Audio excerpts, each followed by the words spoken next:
بکردم تکیه بر نام کمالت، گفته بسم الله. منور شد دو عالم از جمال نور بسم الله. کسی در اولی کارش بگوید اسم بسم الله، منور بر دو عالم میبرد الهام بسم الله. سلام علیکم رحمت الله و برکاته. برادران و خواهران و مادران عزیز، همه شما را به آمد آمدی ماه بزرگ رحمت، ماه بزرگ شریف رمضان تبریک گفته، به همه شما خانه آباد از خداوند یک و یگانه صبر جمیل را تمنا دارم.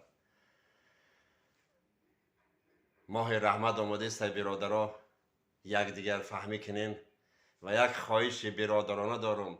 چخیلی که رسول اکرم گفته بود در این دنیا غیبت ای همه چیزی بدترین است.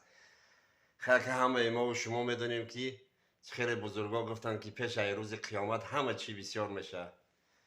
به همین خاطر این خواهش ما به برادرای بلاگره که خود خورد است، خود کلان است، خود میده است، خود پیر است، خود جوان است، ای همه شما احترامانه خواهش میکنیم که ما فرزند یک دیاریم، فرزند یک دولتیم، تاجیکستان عزیزمان. احترامانه خواهش روی خاطر من نه، روی خاطر خداوند رحمان همه کنکاوی رو بس کنین. ایش میخزه اوش غیبت میکنه، اوش میخزه ایش غیبت میکنه.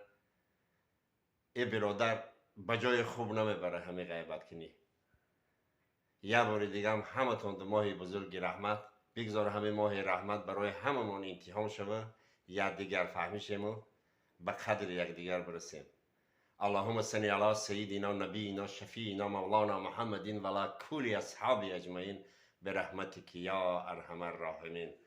خداوند نگهبان ما و شما.